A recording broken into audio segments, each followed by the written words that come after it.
Okay, so I promised a video about the HSK, whether or not to take the HSK, which HSK should you take if you want to take the HSK, and the resources that are out there.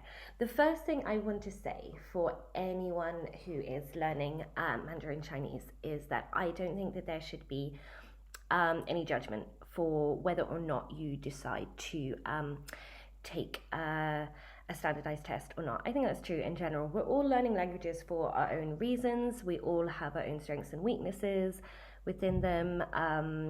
They're all part of our own, trajectories for what we want to explore, what we want to study, what we want to develop within ourselves. I think language learning is so personal, and I think that one of the saddest things is when you deter someone who has an interest or a fascination or an inspiration towards a language by like forcing them to follow a certain path. That's certainly something I found very damaging, was when I found people being very prescriptive about the right way to approach learning a language. And I think that that's especially true with Mandarin. I'm learning as I said in other videos, a handful of languages at the moment to varying degrees of intensity.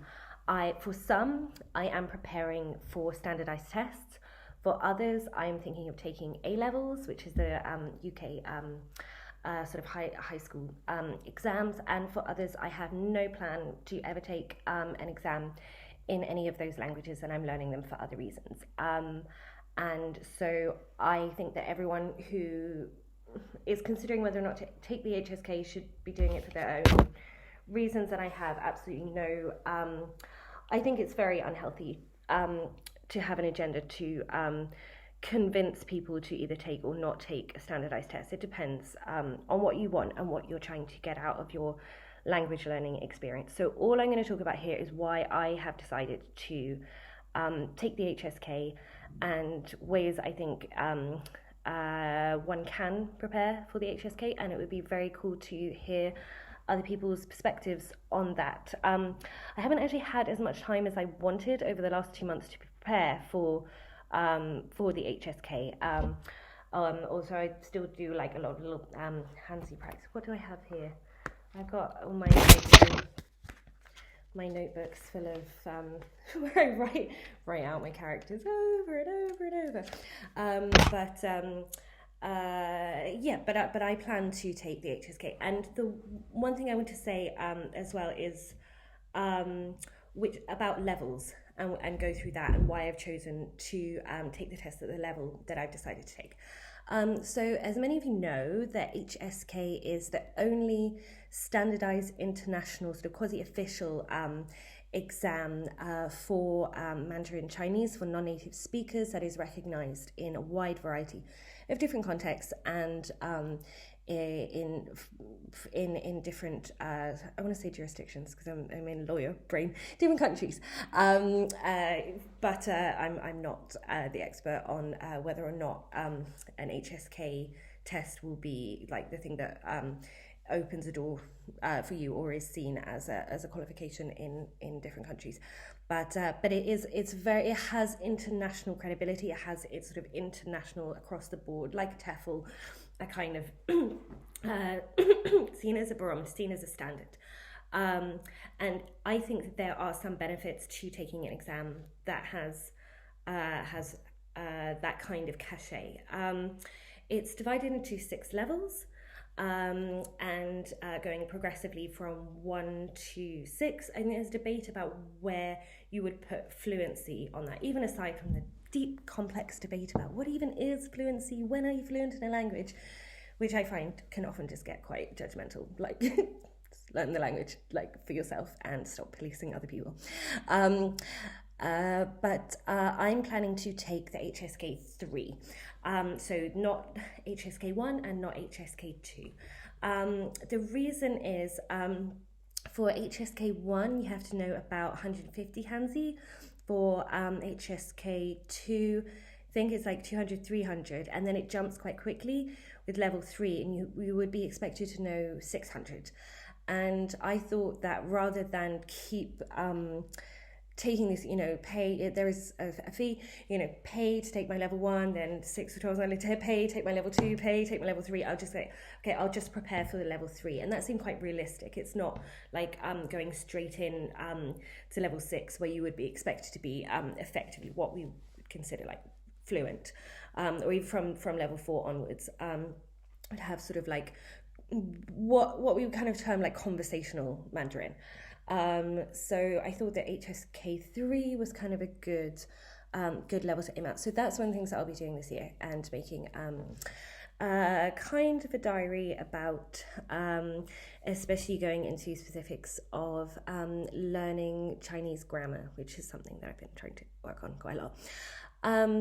One of the advantages of preparing for the HSK is that there are a lot of resources out there. I'll put some links below. Because it is a standardized test, there's almost like this standardized rubric of vocabulary that you would be expected to know at level 1, at level 2, at level 3, that can be very clarifying. I think if you're struggling with like, well, what should I learn?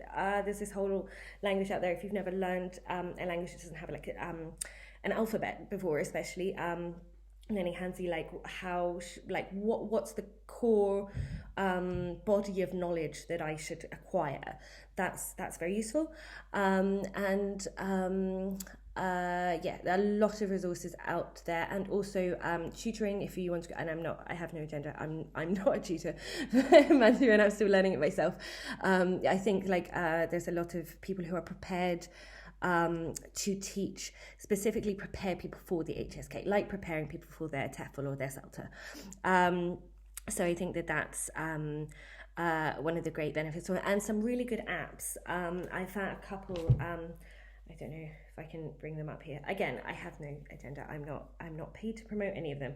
But there are a couple, or if you just kind of search for apps and search specifically for HSK, there are a lot of very interesting resources out there, lots of flashcards and that kind of thing, including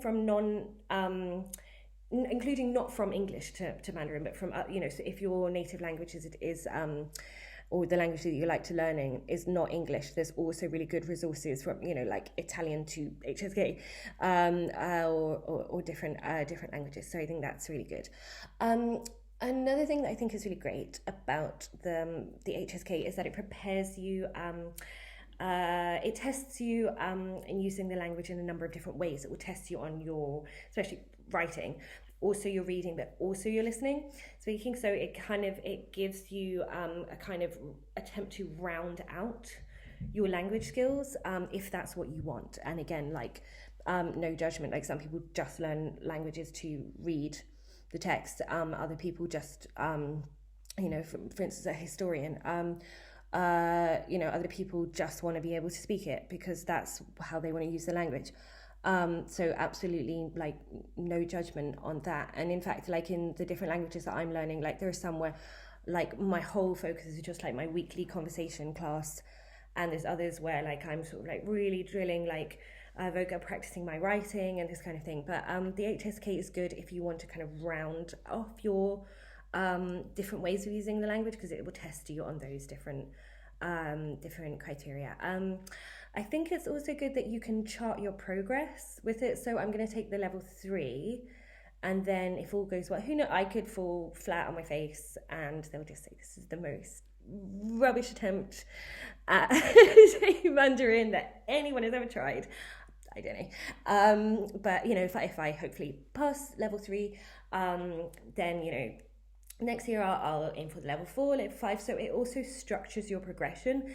I think that can be very helpful, especially with I know Lindsay Boats and some other language YouTubers talk about the intermediate plateau, which is something I definitely have a problem with. I've really hit plateaus in a lot of my language learning at sort of lower intermediate to intermediate level. And so being on a structured program or taking a series of exams can kind of get you over that, and that can be very very good. So that's another advantage. Having said that, I don't think that people should feel pressure to take the HSK. Of course, it depends on your experience. Maybe if your employer wants proof of your Mandarin credentials and they ask for the HSK, then yeah, you would have to kind of comply with that. But in terms of like, you know, your own experience, your own learning, I don't think, you know, the HSK is certainly not the only exam out there, or the only course of study, or if you want to kind of focus on specific aspects, you know, like really get your speaking down, and so like preparing for the exam is not right for you, that's like absolutely no judgment there. But yeah, I am taking the HSK this year, and I'm looking forward to it. Partly because I'm just a nerd, as you can tell. Partly because I like filling books with like the like I love that there are these like vocab lists. Don't look at like my handwriting there, it's really bad. That was quite bad. Yeah, I like the fact that you get these sort of codified lists of vocabulary. I find that quite satisfying when you can sort of cross out, yeah, I know that. Those 150 Tanzi, like that can be quite good. So I will be making diaries about my HSK progress, and then I will post a video when I've got my results. And I would also love any tips whatsoever about preparing for the HSK, whether you think the HSK is worth it, or the debates about that, and the debates about standardised tests and language learning in general, which I'm very open to as ever. So yeah, wish me luck on my HSK journey.